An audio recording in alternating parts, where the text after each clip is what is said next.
آیت نمبر 161 قل تو کہہ دے، اللہ رب العزت ہمارے نبی سے کہہ رہے ہیں علیہ الصلوۃ والسلام، تو کہہ دے، یعنی کہ لوگوں کو بتا دے، اننی، ان کا معنی کیا؟ بے شک، نی مجھے، یا کا معنی کیا ہوتا ہے؟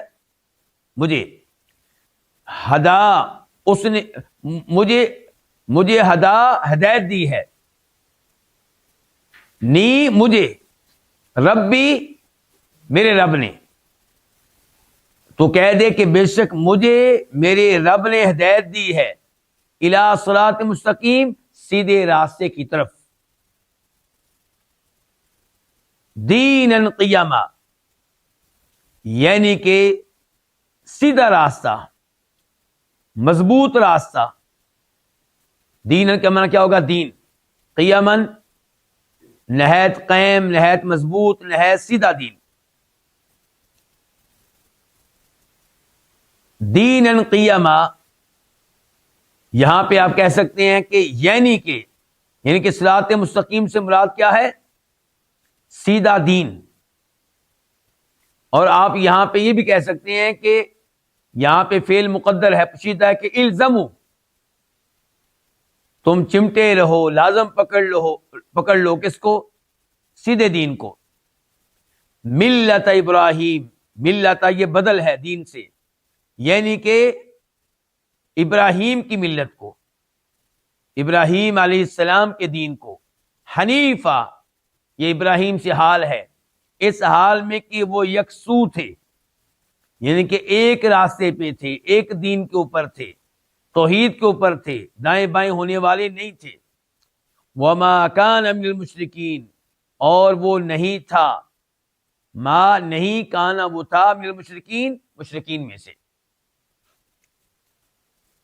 اس آیت میں اللہ رب العزت نے ہمارے نبی علیہ الصلوۃ والسلام کو حکم دیا کہ آپ لوگوں کو بتا دیں کہ میں اس دین کے اوپر ہوں جس کی طرف میرے اللہ نے میری رہنمائی کی ہے۔ میرا دین وہ ہے جو اللہ کی طرف سے نازل کردہ ہے، اور یہ سیدھا راستہ ہے جنت میں لے جانے والا، یہ سیدھا راستہ ہے اللہ تعالیٰ تک پہنچانے والا، دینًا قیما، یہ نہایت قائم، مضبوط اور سیدھا دین ہے، اور یہ وہی دین ہے جس کے اوپر ابراہیم علیہ السلام تھے۔ تو ابراہیم علیہ السلام اور ہمارے نبی علیہ السلام دونوں کا، بلکہ سب انبیاء کرام کا عقیدہ ایک ہے، بنیادی دین ایک ہے، چند احکام و مسائل میں تبدیلیاں ہوئی ہیں۔ اللہ نے بتایا حنیفہ، ابراہیم علیہ السلام یکسو تھے، توحید کے اوپر تھے، شرک کے اوپر نہیں تھے۔ جناب ابراہیم علیہ السلام کی طرف اپنی نسبت کیا کرتے تھے یہودی بھی، عیسائی بھی۔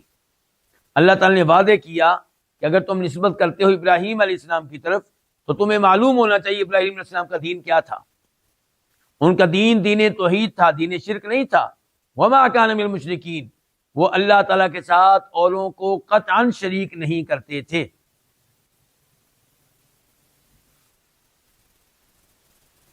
یہ اسی طرح ہے کہ جیسے آج ہم ان لوگوں سے کہیں جو کلمہ پڑھنے کے باوجود قبر والوں کو مشکل کشا، حاجت روا سمجھتے ہیں، شیخ عبدالقادر جیلانی رحمہ اللہ کو غوث اعظم سمجھتے ہیں، ہم ان سے کہیں کہ شیخ عبدالقادر جیلانی رحمہ اللہ کے نام استعمال کرنے والوں، ان کے ساتھ اظہار محبت کرنے والوں، تمہیں پتہ ہونا چاہیے کہ شیخ عبدالقادر جیلانی رحمہ اللہ شرک کرنے والے نہیں تھے، وہ قبر پرست نہیں تھے، وہ قبر والوں کو مشکل کشا، حاجت روا سمجھنے والے نہیں تھے۔